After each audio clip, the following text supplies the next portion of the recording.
నుంచి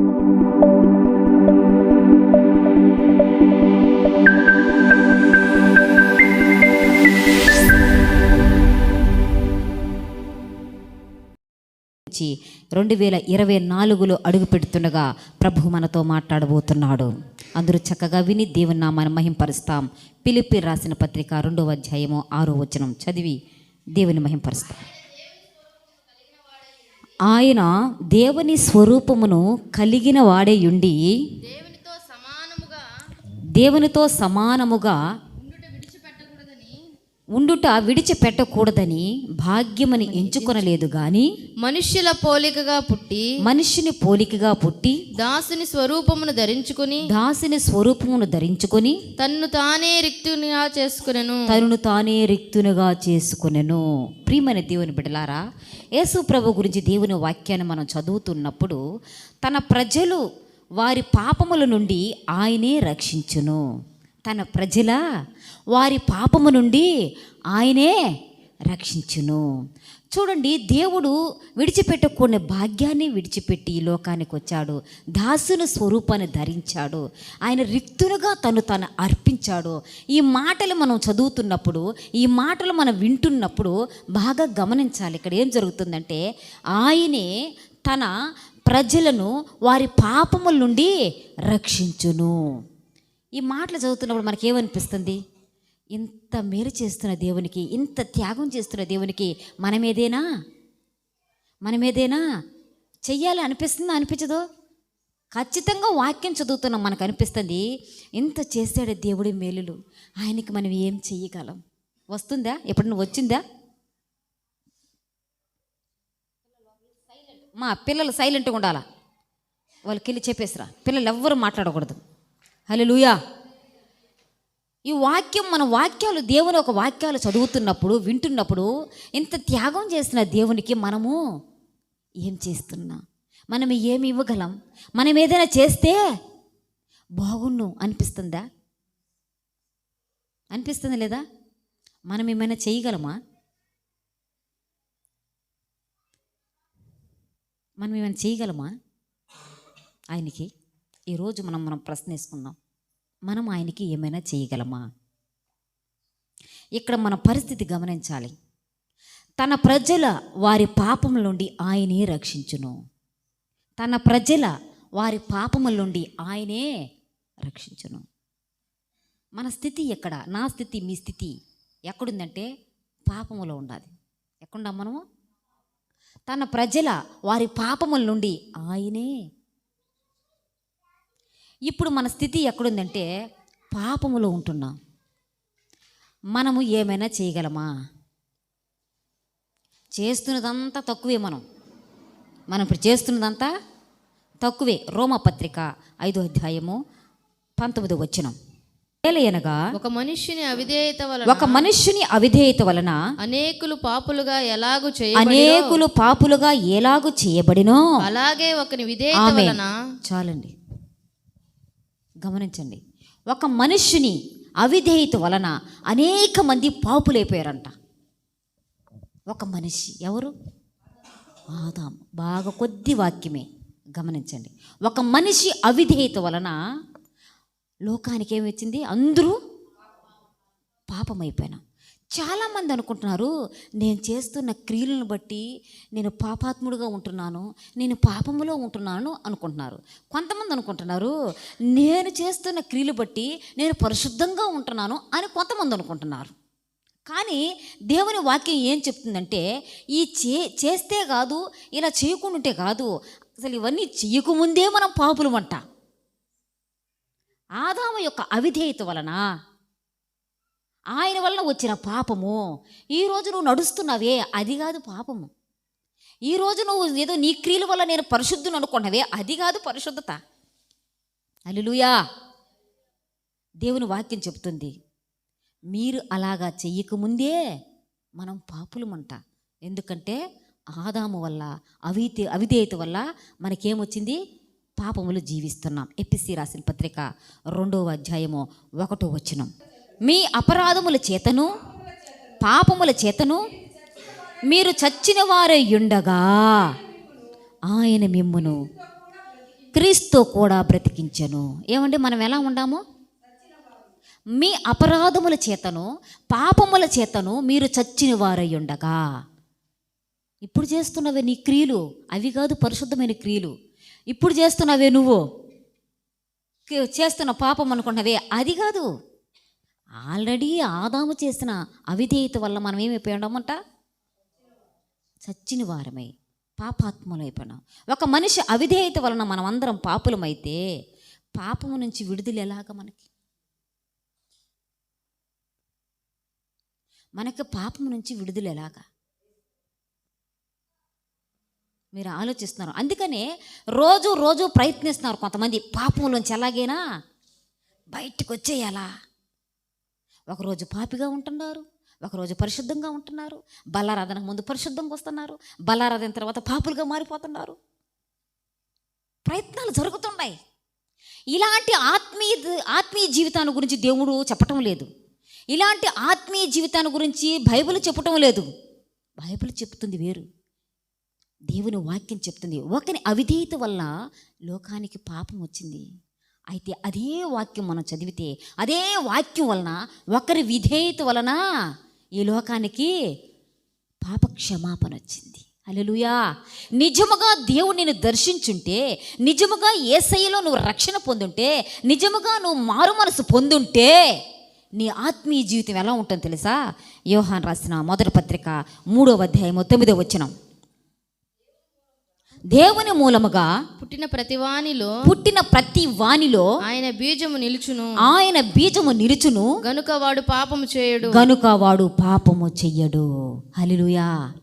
దేవుడు ఏం చెప్తున్నాడు?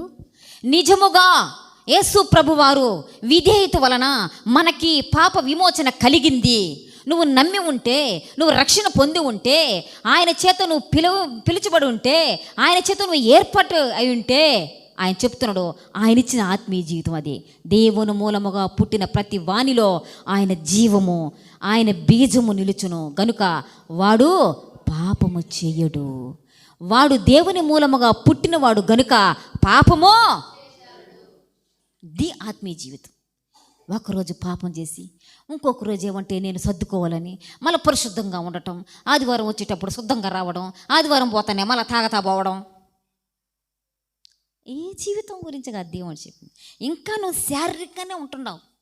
ఇంకా యేసయ్య విధేయత వలన నాకు రక్షణ వచ్చింది, నాకు విమోచన వచ్చింది, నాకు విడుదల వచ్చింది, నాకు పాపం నుంచి పూర్తిగా నేను శుద్ధపడ్డాను అని నువ్వు పుట్టుంటే, ఆయనలో నువ్వు నిలబడునుంటే, ఆయనలో నువ్వు రక్షణ పొందుంటే, ఆయన యోహాను రాసిన మొదటి పత్రిక 3వ అధ్యాయము 6వ వచనం.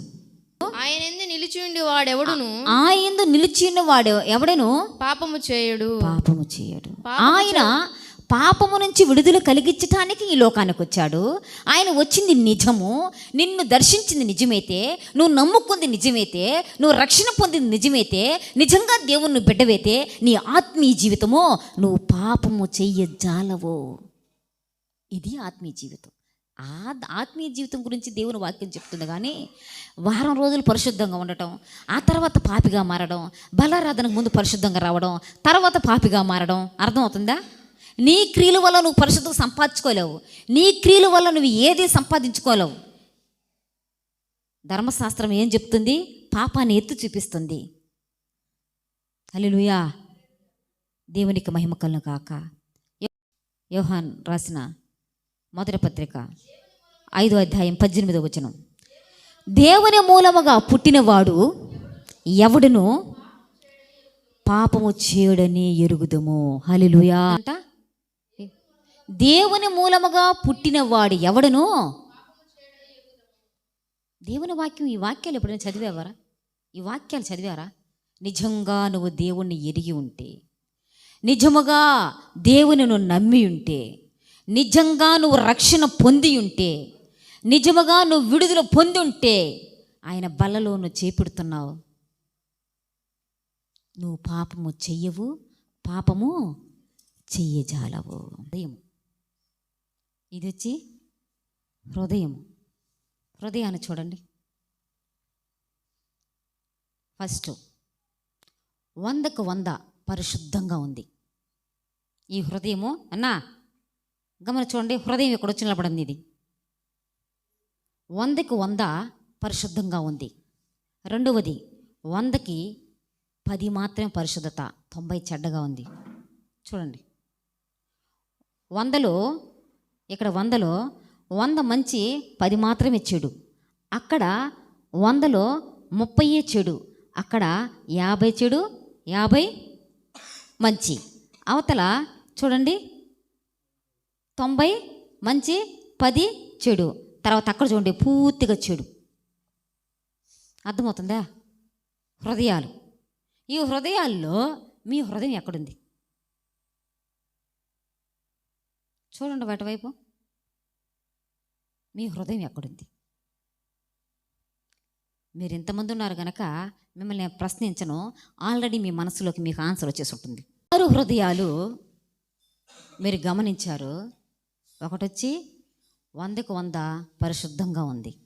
ఇంకో హృదయం వచ్చి 100లో 10 చెడుగా ఉంది. ఇంకో హృదయము 30 చెడుగా ఉంది. ఇంకొకటి 50 మంచి, 50 చెడు ఉంది. ఇంకొకటి 100కి 90 చెడు ఉంది. ఇంకొకటి 100కు 100 చెడిపోయి ఉండదు. ఈ అన్నిట్లో మీ హృదయం ఎక్కడుంది? ఆన్సర్ మీకు వచ్చుంటుంది కనుక సహజంగా మనం అనుకుంటాము 50-50 వేసుకుంటాం. సగం మంచి, అదేని అనుకుంటామా అన్న? అర్థం అవుతుందా? అర్థం కాకపోతే ఇంకేం చేయలేం, అయిపోయింది. ఇంకెన్ని నిమిషాలు ఉంది? 5 నిమిషాలు ఉంది. ఉందా? ఓకే. ప్రియమైన బిడ్డలారా, గమనించండి, బాగా గమనించండి. ఆ హృదయము 50కి 50 అని మనం అనుకుంటున్నామా? సగం మంచి, సగం చెడు అని అనుకుంటున్నామా? అంతేనా? నిజమేనది? సగం మంచిలో ఉన్నాను, సగం చెడుగా ఉన్నాను. లేదు 100 పరిశుద్ధంగా ఉన్నాను. లేదు 100కు 100 చెడిపోయి ఉన్నాను. లేదు 100కి 10 మాత్రమే చెడు, 90 బాగున్నాను. మీరు ఎలా అనుకుంటున్నారు? కానీ దేవుడు ఏం చెప్తున్నాడు? ఆదికాండము 6:5 నరుల చెడుతనము భూమి మీద గొప్పదనియు వారి హృదయం యొక్క తలంపుల్లోని ఊహ అంతయు ఎల్లప్పుడూ కేవలము చెడ్డదనియు యెహోవా చూచి.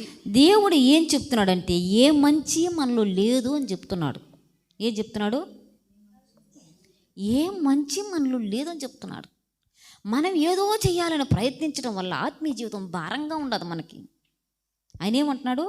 ఏ మంచి లేదు. యేసుప్రభు దగ్గరకు ఒక ఆయన వస్తాడు. లూకాసు 9:25 నిత్య జీవం పొందటానికి నేనేం చేయాలయా అంటాడు. అడగతాడు లేదా? ఆయన అంటాడు, నిత్య జీవం పొందటానికి కావాల్సినవని చెప్తే అవన్నీ నేను చేస్తున్నానయ్యా, ధర్మశాస్త్ర ప్రకారం నేను జీవిస్తున్నాను, అన్నీ మంచి పనులు చేస్తున్నాను, అన్నీ నీతికారాలు చేస్తున్నానయ్యా నేనంటే నన్ను వెంబడించు అంటాడు. ఏమంటాడు? నన్ను వెంబడించు అంటాడు. ఎందుకు ఈ విషయం చెప్తానంటే, పాపముతో ఉన్న మనం ఏం చేయగలం దేవునికి?